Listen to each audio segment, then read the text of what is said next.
Good morning बच्चों, कैसे हो आप सब लोग। I hope you all are fine. My name is कुर्बाली से Sangya and welcomes you in Saraswati group of education. बच्चों, अगले वीडियो लेक्चर में मैंने आपको चैप्टर नंबर 15 हमारी जो पोएम है कंप्यूटर की वो एक्सप्लेन की थी, राइट। और आज मैं इस वीडियो लेक्चर में आपको क्या करवाने वाली हूँ, हमारी जो टेक्स्ट बुक है हिंदी की उसमें हमें एक्सरसाइज दी जाती है, राइट। तो हमें पेज नंबर 91 पे एक्सरसाइज दी गई है, राइट। तो उसको मैं एक्सप्लेन करूंगी, राइट। तो उसमें हम अभ्यास देखते हैं, राइट। हिंदी की पाठमाला में हमें पोएम के पीछे एग्जैक्ट अभ्यास दिया गया होता है। उसमें हमें दिया गया होता है बोलने की बारी, लिखने की बारी और भाषा संसार, राइट। तो ये दोनों हम सीडब्ल्यू में लिखते हैं और ये जो भाषा संसार होता है वो हम हमारी टेक्स्ट बुक में ही लिखते हैं, राइट। तो आप वीडियो में एंड तक जरूर देखिएगा। बोलने के बारे में पहला क्वेश्चन पूछा गया है, मैंने वो पोएम के साथ साथ आपको उसके क्वेश्चन आंसर भी थोड़े थोड़े एक्सप्लेन कर ही दिए थे अगले वीडियो लेक्चर में, राइट। आज इस बार मैं आपको थोड़े डीप में एक्सप्लेन करूंगी, राइट। तो पहला क्वेश्चन दिया गया है कि कंप्यूटर का दिमाग किसे कहा गया है। तो कंप्यूटर का दिमाग किसे कहा गया है वो तो आपको पता ही है। हमारा दिमाग होता है वो हमारे शरीर में होता है, तो कंप्यूटर का भी एक दिमाग होता है। तो कंप्यूटर का दिमाग किसे कहते हैं, सीपीयू को कहते हैं, राइट। तो कंप्यूटर का दिमाग सीपीयू है, राइट। तो आपको पहले क्वेश्चन का आंसर तो आ ही गया। फिर आता है मॉनिटर हमें क्या दिखलाता है। मॉनिटर होता है वो हमें क्या दिखलाता है, तो उसके आंसर में आपको लिखना है कि मॉनिटर हमें रंग बिरंगी चलते हुए चित्र तथा अन्य गतिविधियां दिखाता है। जो मॉनिटर होता है ना वो हम सब जो जो चीजें कर रहे होते हैं ना वो सारी की सारी चीजें उसमें डिस्प्ले होती है। डिस्प्ले होना मतलब कि उसमें दिखता है सब कुछ। जैसे कि हम माउस को ऐसे हिलाते हैं अपने हाथों से, राइट। तो उसका जो पॉइंटर होता है वो ऐसे स्क्रीन पर हिलता डुलता में नजर आता है, राइट। तो मॉनिटर की स्क्रीन पर हमें सब कुछ दिखाई देता है। वहां पर रंग बिरंगी चित्र तथा अन्य गतिविधियां हम आसानी से देख सकते हैं, राइट। तो मॉनिटर के बारे में भी आपको पता है। इस चैप्टर में इस पूरी की पूरी पोएम में आपको कंप्यूटर के मुख्य 5 भागों के बारे में बताया गया है, राइट। एक सीपीयू, मॉनिटर, कीबोर्ड, माउस और प्रिंटर, राइट। तो इस 5 भागों के बारे में आपको इस पूरी पोएम में दिया गया है। तो उसके लिए अलग-अलग क्वेश्चन होंगे। तो आपको पहले ये पता होना चाहिए कि सीपीयू क्या करता है, मॉनिटर क्या करता है, माउस क्या करता है, कीबोर्ड क्या करता है और सीपीयू क्या करता है। इन 5 चीजों को आप अच्छी तरह से डीप में जान लोगे तो आपको कोई भी क्वेश्चन का आंसर आ जाएगा, चाहे बड़ा हो चाहे छोटा हो, कोई भी क्वेश्चन हो, राइट। तो अब हम क्वेश्चन नंबर 3 पर पहुंचे हैं बोलने के बारे में। उसमें कहा गया है कि कंप्यूटर को नवयुग का ट्यूटर क्यों कहा गया है। कंप्यूटर को नवयुग का ट्यूटर क्यों कहा गया है। पहले के समय में कैसा होता था कि बच्चे पढ़ तो लेते थे स्कूल से, राइट, पर उन लोगों को जो नहीं आता था वे लोग अपने से ही करते थे, राइट। पहले के समय में कोई ट्यूटर नहीं था। फिर धीरे धीरे समय बढ़ा, आगे चला तो क्या हुआ, ट्यूशन खुल गए, राइट। बच्चे जो चीजें स्कूल में नहीं सीख पाते थे वो वे लोग क्लासेस में जाकर सीखते थे, राइट। तो इस नए युग का ट्यूटर किसे कहा गया है, कंप्यूटर को कहा गया है। तो इसका आंसर हमें क्या लिखना है, तो इसका आंसर में हमें लिखना है कंप्यूटर हमें बैठे बैठे ही देश दुनिया को नई नई जानकारियां देता है। हम सिर्फ जहां पर बैठे हैं वहां पर एक क्लिक के माध्यम से हम किसी भी कोने की जानकारी लेना चाहते हैं वो हम आसानी से ले सकते हैं बैठे बैठे ही। कंप्यूटर पर हमें पूरे के पूरे वर्ल्ड का चित्र आसानी से साफ नजर आ जाता है, राइट। ऐसे कोरोना के समय में भी हमें सारी चीजें बैठे बैठे ही मिल गई है, राइट। तो यहाँ पर कहा गया है कि कंप्यूटर हमें बैठे बैठे ही पूरे देश दुनिया का चित्र दिखा देता है, नई नई जानकारियां देता रहता है। ये कंप्यूटर है ना वो नई नई जानकारियां हमें देता ही रहता है, राइट। तो फिर क्या कहा गया है, इसलिए तो इसे नवयुग का ट्यूटर कहा गया है। नवयुग का ट्यूटर इसलिए ही कहा गया है क्योंकि वो बैठे बैठे पूरी दुनिया की जानकारी हमें एक क्लिक के माध्यम से ही दे देता है। गूगल में हम जो कुछ भी सर्च करना चाहते हैं, कोई भी दुनिया की कोई भी जानकारी हमें चाहिए होती है वो गूगल में से हमें विदिन अ मिनट या सेकंड में हमें मिल ही जाती है, राइट। तो बच्चों बोलने के बारे में 3 क्वेश्चन थे, बहुत ही आसान क्वेश्चन थे, राइट, हमने समझ लिए। अब आते हैं लिखने के बारे का क्वेश्चन आंसर में। पहला क्वेश्चन पूछा है कि कंप्यूटर को निराला क्यों कहा गया है। कंप्यूटर निराला क्यों है? वो निराला मतलब कि वो सबसे अनोखा, निराला मतलब कि सबसे अनोखा, सबसे अद्भुत जो होता है उसे निराला कहते हैं, राइट। तो कंप्यूटर को निराला क्यों कहा गया है? तो उसके आंसर में हम लिखेंगे कि कंप्यूटर को निराला इसलिए कहा गया है क्योंकि यह हमें नई नई जानकारियां देता रहता है। कंप्यूटर को निराला इसलिए कहते हैं कि ये नई नई जानकारी, नई नई मतलब कि इतनी बड़ी दुनिया है, दुनिया के हर एक कोने में कोई ना कोई चीज रोज नई नई चीजों का आविष्कार होता ही रहता है, हमें पता नहीं होता है, राइट। तो ये सबसे अनोखा है, कंप्यूटर पर सारी चीजें आसानी से आ जाती है। आप सोच रहे होंगे कि ये कैसे आ जाती होंगी, तो आप सभी लोग सोशल मीडिया को तो बहुत अच्छे से जानते हो, फेसबुक, व्हाट्सएप या कोई भी माध्यम ले लो, आप सभी माध्यम से परिचित ही हो, राइट। तो कोई भी नई चीज लोगों ने नई कार ली तो उसका पिक्चर लेकर किसी भी सोशल मीडिया पर सेंड कर देते हैं, फॉरवर्ड कर देते हैं, तो कितने ही लोग होते हैं वो देखते हैं, तो सभी लोगों को पता चल जाता है कि ये नई चीज यहाँ पर बनी है। तो यहाँ पर हमें इस क्वेश्चन का आंसर कैसे मिलेगा कि कंप्यूटर निराला क्यों है, कंप्यूटर को निराला क्यों कहा गया है। तो कंप्यूटर निराला इसीलिए कहा गया है क्योंकि यह हमें नई नई जानकारियां देता है। हमें कोई भी नई जानकारी चाहिए होती है तो हम कंप्यूटर के माध्यम से आसानी से जान सकते हैं, राइट। फिर दूसरा क्वेश्चन, कंप्यूटर की कुंजी से हम क्या कर सकते हैं। कंप्यूटर की कुंजी मतलब होते हैं कीबोर्ड के बटन, राइट। तो कीबोर्ड के बटन से हम क्या कर सकते हैं? कीबोर्ड का उपयोग क्या होता है, हमें किसी भी जो पैराग्राफ होता है, कोई भी पैराग्राफ होता है उसको हमें टाइप करना होता है, तो माउस से तो हम टाइप नहीं कर सकते, मॉनिटर से भी हम टाइप नहीं कर सकते, कीबोर्ड चाहिए होता है उसके लिए। तो कीबोर्ड की जो कुंजी होती है उससे हम अलग-अलग भाषाओं में सारी चीजें टाइप कर सकते हैं। तो उसका आंसर में हमें लिखना है कि कंप्यूटर की कुंजी से हम किसी भी भाषा से लिखकर अपना काम कर सकते हैं। ऐसा नहीं होता कि सब जो डॉक्यूमेंट होते हैं वो ओरली हम याद रख सकते हैं, ओरली मतलब कि हम अपने मुंह ज़बान सब कुछ याद नहीं रख सकते, राइट।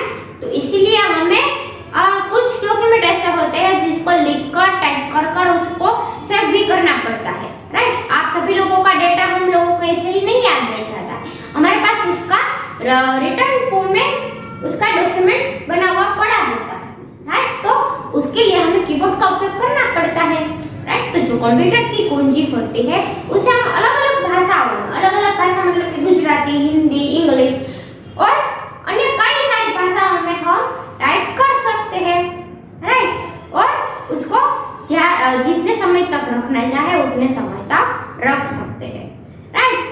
फिर आता है क्वेश्चन नंबर 3, माउस किस काम आता है। माउस से हम क्या करते हैं बच्चों, माउस किस काम आता है, हमें माउस से क्या करना होता है। तो उसका आंसर में लिखना है, माउस द्वारा किसी भी काम को करने का आदेश दिया जाता है। माउस द्वारा हम क्या करते हैं, माउस के द्वारा हम कोई भी काम करना चाहते हैं, हमें पेंट खोलना है, सपोज आप लोग सोच लो कि आपको पेंट खोलना है तो आपके पास कीबोर्ड नहीं है, राइट, कीबोर्ड नहीं है आपके पास। अब आपको हम कहे कि आपको पेंट ओपन करना है तो किस प्रकार आप पेंट को ओपन करोगे। तो आप लोग जो पेन का आइकन होता है उस पर क्लिक करोगे और आपके सामने पेन आ जाएगा, राइट। और उसमें आप लोग चित्र बना सकते हो, राइट, जो चाहे और जैसा चाहे वैसा चित्र आप लोग पेंट में बना सकते हो। तो बच्चों ये माउस का काम क्या होता है कि ये आदेश देता है और जो चीज हमें चाहिए होती है वो हमें मिल जाती है। उसके क्लिक के माध्यम से जो भी आइकन हमें होता है सामने वो हम खोल सकते हैं, हम ओपन कर सकते हैं, राइट। तो माउस का भी हमें उपयोग पता चल गया कि माउस से हम किसी भी काम करने का आदेश दे सकते हैं। अब आता है क्वेश्चन नंबर 4, प्रिंटर से क्या लाभ है? प्रिंटर का क्या लाभ है? प्रिंटर के बारे में भी हमने जाना था। प्रिंटर का क्या लाभ होता है?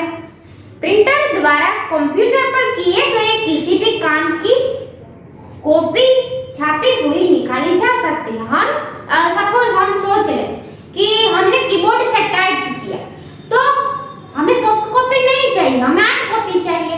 आपके पास जो ये टेक्स्ट बुक है, फिर आपकी ये जो वर्कबुक है, ये सारी की सारी आपके पास जो लिखी हुई चीजें हैं, राइट, वो पहले कंप्यूटर में टाइप होती है। तो हमें उसको बाहर निकालना है, तो हम कैसे निकालेंगे? किसके माध्यम से निकालेंगे? हम लोग उसको पहले उसकी कॉपी को पहले प्रिंट करते हैं, फिर उसकी हार्ड कॉपी लेकर आपको दे देते हैं, राइट। तो कंप्यूटर द्वारा प्रिंटर द्वारा कंप्यूटर पर किए गए किसी भी काम की कॉपी छपी हुई निकाली जा सकती है। छपी हुई मतलब કે છાપેલું બધું લખાણ આપણે પ્રિન્ટરની મદદથી કરી શકીએ છીએ, રાઈટ। ઝેરોક્સ કરવી હોય આપણે, રાઈટ, આપણે એક વખત કીબોર્ડમાં લખેલું હોય, રાઈટ, આપણે એક વખત કીબોર્ડથી ટાઈપ કરી લીધું હોય, આપણા કમ્પ્યુટરમાં એક કોપી સેવ હોય, પણ 50 વ્યક્તિઓને જોતી હોય, તો આપણે એકને કેવી રીતે 50 જણાને આપીએ હાર્ડ કોપીમાં? તો આપણે એક કોપી એની કાઢી લઈએ, પછી એની આપણે 50 ઝેરોક્સ કરી નાખીને 50 વ્યક્તિઓને આપી દઈએ, રાઈટ। તો આપણે પ્રિન્ટરનો ઉપયોગ આવી રીતે કરીએ છીએ કે પ્રિન્ટર દ્વારા કોઈ પણ ડોક્યુમેન્ટ હોય એને આપણે નકલ લઈ શકીએ અને આપણે એને જે જગ્યાએ પહોંચાડવું હોય ત્યાં પહોંચાડી શકીએ છીએ, राइट। तो प्रिंटर द्वारा कंप्यूटर पर किए गए किसी काम की प्रति यानी कि कॉपी छपी हुई निकाली जा सकती है, राइट। तो ये थे बच्चों बोलने के बारे और लिखने के बारे का क्वेश्चन आंसर। आपको समझ में आ गए होंगे। अब हम पहुंचे हैं खाली स्थान भरिए। इसमें आपको क्या दिया गया है? इसमें आपको खाली जगह दी गई है, राइट। 4 खाली जगह दी गई है, 2-2 पंक्तियों वाली। तो क ख ग घ ऐसी 4 पंक्तियों वाली दी गई है। पहला दिया गया है इसमें ब्लैंक बहुत समाई, तो ये खाली जगह है। आपको पोयम पूरी की पूरी याद होगी तो ही ये ब्लैंक्स आएगी, क्योंकि इसमें ब्रैकेट्स दिए गए नहीं है, राइट। तो आपको एग्जाम में ऐसी भी ब्लैंक्स आ सकते हैं कि जिसमें कोई भी प्रकार का आपको ऑप्शन दिए गए ना हो और उसमें ब्रैकेट भी ना हो, तो आपको जो पोएम ही याद नहीं होगी तो आप लोग ये ब्लैंक्स कंप्लीट नहीं कर पाओगे, राइट। तो आपको पहले पोएम याद कर लेनी है। इसमें कुंजी बहुत समाएगी, तो पहली खाली जगह में आएगा कुंजी, फिर दूसरी खाली जगह ब्लैंक इनसे करना भाई, ब्लैंक इनसे करना भाई। तो ये पहली खाली जगह में पता चल गई है कि कीबोर्ड वाली है, तो दूसरी खाली जगह में पता चल गया कि कीबोर्ड है यानी टाइप करना पड़ेगा। तो इनसे करना भाई, तो दूसरी खाली जगह में आएगा टाइप, पहली में आएगा कुंजी, दूसरी में आएगा टाइप, राइट। अब पहुंचे हैं ख पर। यह ब्लैंक है सिर्फ नाम का, ब्लैंक होता बहुत काम का। यह चूहा है नाम का, यह चूहा है सिर्फ नाम का, माउस होता बहुत काम का। तो ये माउस के बारे में कहा गया है, तो पहली खाली जगह में आएगा चूहा और दूसरे में आएगा माउस। फिर तीसरी ब्लैंक दी गई है, तीसरा ग दिया गया है, उसमें पूछा है कविता ब्लैंक लिखो जी भर के। तो इसमें हमें क्या करना है? कविता के बाद हमें लिखना है लेख तुरंत छाप लो इस प्रिंटर से। तो ये प्रिंटर वाली पंक्ति में से दो लाइनें उठाई गई है और आपको खाली जगह में रखी गई है। तो आपको क्या करना है? पहली में लिखना है लेख और दूसरे में लिखना है प्रिंटर, राइट। तो आपको ये ना समझ में आए तो आपको कुछ करना नहीं है, आपको अपनी टेक्स्ट बुक निकालनी है, उसमें से पढ़ना है और एक खाली जगह ढूंढनी है और वहां से पूरी लाइन कंप्लीट कर देनी है, राइट। तो आपको खाली जगह भरना बहुत आसानी से आ जाएगा। फिर घ में दिया गया है नवयुग का कहलाता ट्यूटर बहुत काम का है कंप्यूटर। तो आपको ये आपकी लास्ट वाली जो 2 पंक्तियां दी गई है उसमें से ही मिल जाएगा। तो बच्चों ये खाली जगह तो आसान ही थी, आपको पहले अपनी पोयम याद रख लेनी है, राइट। याद रख लोगे तो ये आसानी से आप लोग कंप्लीट कर पाओगे, वरना आपको याद रखना पड़ेगा, राइट। अब दिया गया है भाषा संसार। भाषा संसार यहाँ पर आपको दिए गए हैं पेज नंबर 91 पर। उसमें पहला दिया गया है तुक वाले शब्द सोचकर लिखिए। तो तुक वाले शब्द का मतलब क्या होता है? तो तुक वाले लिखकर दिखाती हूँ। सपोज आप एग्जांपल ले लो कि आना, मैंने एक शब्द लिखा है आना। आना में पीछे का वर्ण कौन सा है? ना, राइट। वैसा ही सामने हमें लिखना है जाना, आना जाना, तो दोनों में ना आया। तो ये जब दोनों शब्दों में पीछे का जो वर्ण होता है यानी कि कोई पण अक्षर हो, राइट, ई बेनो एकदम सेम टू सेम આવતો હોય। અહીંયા ના હોય તો અહીંયા પણ ના, અહીંયા ની હોય તો અહીંયા ની, અહીંયા ને હોય તો અહીંયા ને, એને કહેવાય ટૂંક વાળા શબ્દો।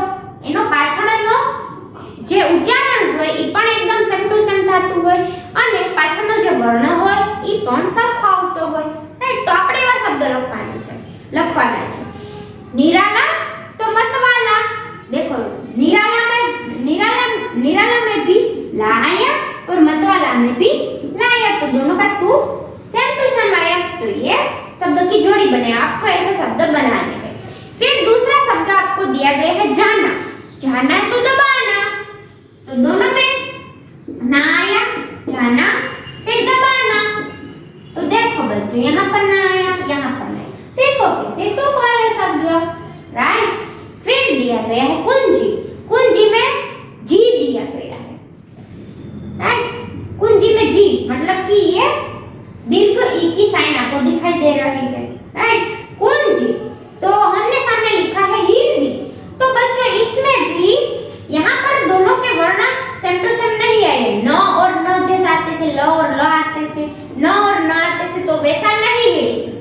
यहाँ पर आया हिंदी, इसमें द दिया गया है पर उसका उच्चारण तो सेम टू सेम हुआ ना। देखो यहाँ पर दीर्घ ई, यहाँ पर दीर्घ ई, तो ये भी तुक वाले शब्द हुए ही है।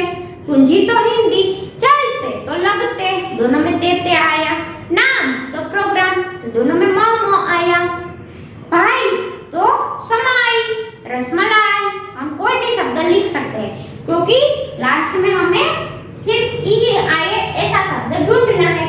तो भाई में हमें दीर्घ ई दिया गया है और सामने हमें लिखा है समाई, तो समाई में भी हमें इस प्रकार का बड़ा ई दिया ही गया है, राइट। तो भाई तो समाई, राइट, तो भाई तो समाई हो गया। तो ये सब तुक वाले शब्द में हमें ये मात्राओं का खास ध्यान रखना है। अगर मात्राएं सेम नहीं होगी तो तुकांत शब्दों का जो हमने अर्थ लिखा हुआ होता है वो गलत कहलाएगा, राइट। मात्राएं सेम टू सेम आनी चाहिए और हो सके तो ये लास्ट वाले वर्ण भी सेम टू सेम आने चाहिए। तो ये हुआ तुक वाले शब्द, राइट। तुकांत वाले शब्द हमने लिख लिया, हमारे अभ्यास पुस्तिका में भी दिए गए, राइट। कविता में से 4-4 शब्द नीचे दिए गए शीर्षक के नीचे लिखिए। हमें क्या करना है? संज्ञा, सर्वनाम और क्रिया दिए गए हैं, राइट। तो संज्ञा की पहले आपको व्याख्या आनी चाहिए। व्याख्या मतलब के डेफिनेशन। संज्ञाની મેં વ્યાખ્યા તમને દરેક વખતે હું પાકી કરાવું છું। સંજ્ઞાની વ્યાખ્યામાં શું આવશે? સંજ્ઞાની વ્યાખ્યામાં તો સંજ્ઞાની વ્યાખ્યામાં किसी भी व्यक्ति, किसी भी वस्तु या किसी भी स्थान के नाम को संज्ञा कहते हैं, राइट। किसी भी व्यक्ति, किसी भी वस्तु या किसी भी स्थान के नाम को संज्ञा कहते हैं, राइट। तो हमें ये 3 चीजें याद रखनी है।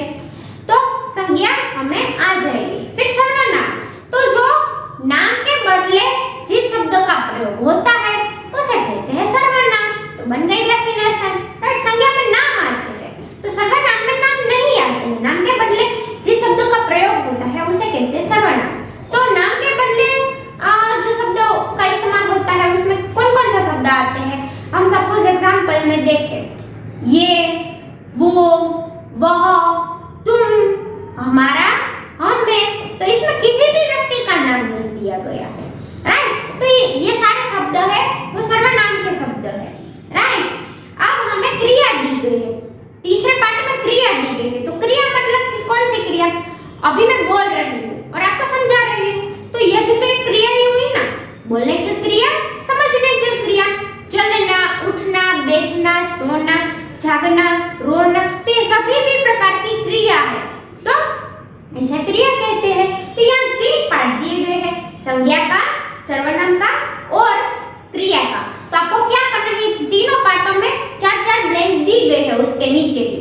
तो आपको पूरी पोएम में से ढूंढकर संज्ञा शब्द लिखने हैं, संज्ञा के 4, सर्वनाम के 4 और क्रिया के 4 शब्द लिखने हैं, राइट। तो संज्ञा में पहला हम लिखेंगे बटन। तो बटन पर एक नाम थई, वस्तुનું નામ થયું, किसी भी व्यक्ति, किसी भी वस्तु या किसी भी स्थान के नाम। तो बटन ई कीबोर्ड एक वस्तु ज થાય ને બાળકો, રાઈટ। તો બટન આવ્યું એટલે ઈ આવશે સંજ્ઞામાં। પછી મોનિટર, તો ઈ પણ એક વસ્તુ જ થઈ, તો એને પણ આપણે લખીશું સંજ્ઞામાં। પછી કુંજી, તો ઈ પણ એક સંજ્ઞા જ થઈ, રાઈટ। પછી પ્રિન્ટર, તો ઈ પણ એક વસ્તુ થઈ, તો અહીંયા પણ બધાય વસ્તુના જ નામ લખ્યા, રાઈટ। તો આને કહેવાય સંજ્ઞા, રાઈટ। તો તમને સંજ્ઞા તો સરખી રીતે સમજાઈ ગઈ કે કોઈ પણ વ્યક્તિ, કોઈ પણ વસ્તુ કે કોઈ પણ સ્થાનના નામ સંજ્ઞા કહે છે। પછી આપણે એમાં વસ્તુના નામ લખીએ કે કોઈ પણ વ્યક્તિના નામ લખીએ, આપણે આખી પોએમમાં બધી વસ્તુના જ નામ લેવા। વસ્તુ મતલબ કે કીબોર્ડ, માઉસ, પ્રિન્ટર, પછી મોનિટર, આ બધી વસ્તુઓ છે। તો બધી વસ્તુઓના નામને સંજ્ઞા કહેવાય છે। હવે એવી જ રીતના સર્વનામ આવે। સર્વનામમાં આપણે આ બધી જે વસ્તુ જોઈ એના નામ લખવાના નથી, પણ એની બદલે આપણે કયા શબ્દનો ઉપયોગ કરી શકીએ કવિતામાંથી લઈને? इससे, यह, इसमें, इस। यहाँ पर कोई भी चीज का नाम आया नहीं आया, पर नाम के बदले एक शब्द का प्रयोग हुआ, तो उसे सर्वनाम कहते हैं, राइट। अब हम क्रिया में पहुंचे हैं। क्रिया में क्या आता है? कर्ता। पहले हमें एक एग्जाम्पल के रूप में एक शब्द लिखा हुआ दिया ही गया है टेक्स्ट बुक में, कर्ता। तो करना भी एक क्रिया ही हुई। तो वैसे हमें 3 शब्द लिखने हैं इस कविता के। तो दिखलाता मतलब કે આપણે મોનિટરમાં આપણે બધું જોઈ શકીએ છીએ ને, તો જોવું પણ ક્રિયા જ છે। તો દિખલાતા मतलब કે બતાવે છે। फिर दबाना मतलब આપણે ક્લિક કરીએ છીએ માઉસના બટનને, બરાબર। તો દબાना એ પણ એક ક્રિયા થઈ। फिर छापना, वो भी एक क्रिया ही हुई। तो ये तीनों के तीनों शब्द हम क्रिया वाले पार्ट में लिखेंगे, राइट। तो बच्चों आपको संज्ञा, सर्वनाम और क्रिया अच्छे से समझ में आ गई होगी, राइट। अब हम पहुंचे हैं क्वेश्चन नंबर 3, भाषा संसार के क्वेश्चन नंबर 3 पर। पढ़िए, समझिए और लिखिए। तो यहाँ पर आपको एक वचन का बहुवचन करना है, राइट। यहाँ पर उसके 3 अलग-अलग पार्ट दिए गए हैं, तो मैं अभी आपको समझाती हूँ। चूहा, तो चूहे, यहाँ पर आपको बहुवचन दिया गया है, किस प्रकार करना है वो भी आपको एक एग्जाम्पल के रूप में पहले दिया गया है। चूहा तो चूहे, राइट। तो एक नियम आपको याद रखना है, जब भी आ की मात्रा आती है तो चूहा, राइट। तो चूहा में हम आ की मात्रा करते हैं, राइट। तो चूहा में हम आ की मात्रा लगाते हैं, ये जो है वो आ की मात्रा है। जब भी आ की मात्रा आती है तब हम उसका बहुवचन में कन्वर्ट करते हैं, तो वहां पर हम एक की मात्रा लगा देते हैं, राइट। अपनी आ मात्रा આવી જશે। આપણે અહીંયા આ માત્રા આપેલી હોય એક વચનમાં, તો આપણે એનું બહુવચન કરીએ ત્યારે એક માત્રા ઉપર આવી જશે, રાઈટ। એને આનું હશે ઈ એમાં કન્વર્ટ થશે। એક વચનનું બહુવચનમાં કન્વર્ટ કરીએ ત્યારે આનું એમાં રૂપાંતર થઈ જાય છે। तो चूहा, तो चूहे, तो आ हमें चूहा उसमें पीछे आ की मात्रा थी, तो आ का हम ए में कन्वर्ट करेंगे। कैसे?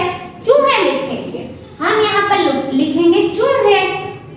तो यहाँ पर ए की मात्रा आई तो हम स्वर में ए इसी प्रकार लिखते हैं, ए के ऊपर मात्रा नहीं लगाते हैं, पर जब व्यंजन लिखते हैं तब उसके ऊपर मात्रा आती है, राइट। तो चूहा, तो चूहे, लड़का, तो लड़के, राइट। तो आमा पण एम थયું આની માત્રા હતી કામાં, પછી લડકે લખ્યું ત્યારે એની માત્રા આવી જાય છે, રાઈટ। તો આ તો બહુવચન। હવે બીજો પાર્ટ આપેલો છે આંખ, તો આંખે, પુસ્તક, તો પુસ્તકે, કિતાબ, તો કિતાબે।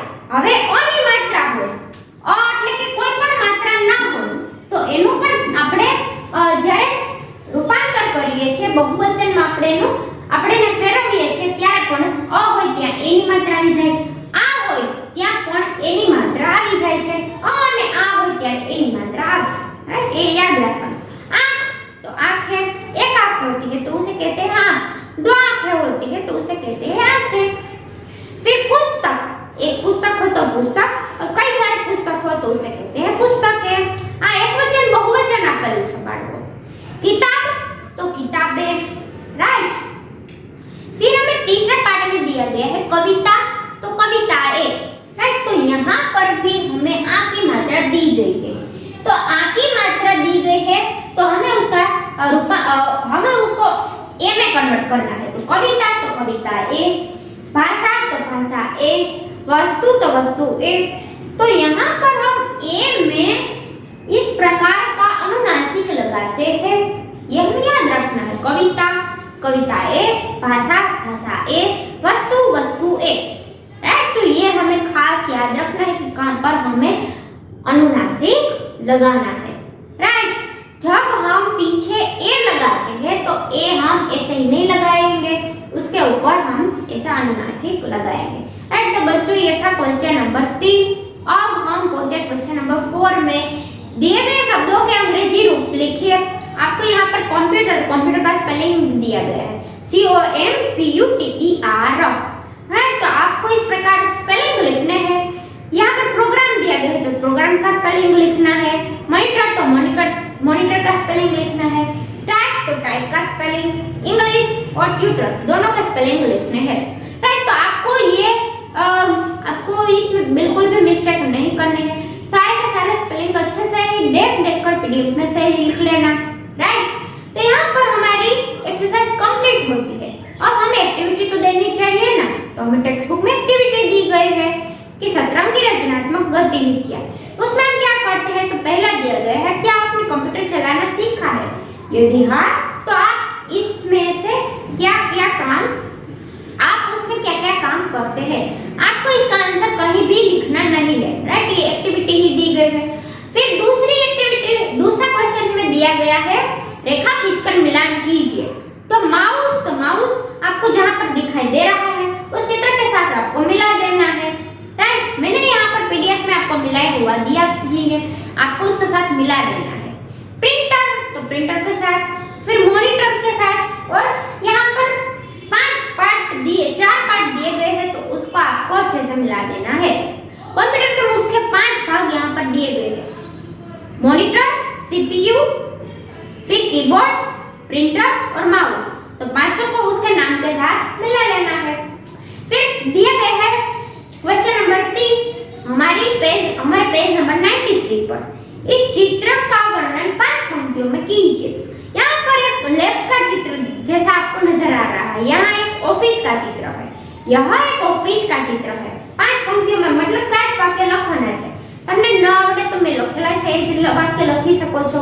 यहाँ एक ऑफिस का चित्र है जिसमें सभी कर्मचारी कंप्यूटर पर काम कर रहे हैं। सभी कर्मचारी अपने कंप्यूटर पर काम कर रहे हैं। वे लोग कंप्यूटर पर तरह-तरह के काम कर रहे हैं। किसी का काम टाइपिंग करना होता है तो किसी के काम कोई और काम होता है, राइट। यहाँ पर लैब में आते हो तो कई सारे टीचर्स आपको नजर आते हैं, तो सब लोग अलग-अलग अपना काम कर रहे होते हैं। तो ऑफिस में भी सबके अलग-अलग काम होते हैं, सबके अलग-अलग रोल होते हैं। तो वे सभी लोग कंप्यूटर पर अपने काम कर रहे हैं। सभी कर्मचारियों के ऊपर एक अधिकारी है जो उसका ध्यान रख रहा है, राइट। तो यहाँ पर आपको एक अधिकारी दिखाई दे रहा है, ब्लैक कलर के सूट में आपको दिखाई दे रहा है। वो सबका ध्यान रख रहा है कि सब लोग अच्छे से काम कर रहे हैं ना, राइट। इस चित्र को ही आपको डिस्क्राइब करना है। डिस्क्राइब करना मतलब उसका ही वर्णन करना है 5 सेंटेंस में, राइट। फिर 5वें सेंटेंस में हम लिखेंगे कंप्यूटर के माध्यम से वे लोग अपना कार्य आसानी से कर रहे हैं। आप लोग देख रहे हैं वे लोग बैठे ही अपना काम आसानी से कर रहे हैं, राइट। तो यह था हमारा चैप्टर नंबर 15 पोयम हमारी कंप्यूटर की, राइट। हमने अच्छे से पढ़ ली। अब इसकी एक्सरसाइज हमें हमारे टेक्स्ट बुक में, और जो बोलने की बारी और लिखने की बारी के क्वेश्चन आंसर थे वो हमें हमारे सीडब्ल्यू में लिख लेने हैं, राइट। तो अब मिलते हैं अगले वीडियो लेक्चर में इसकी अभ्यास पुस्तिका के एक्सरसाइज के साथ, राइट। तो तब तक के लिए बाय बाय।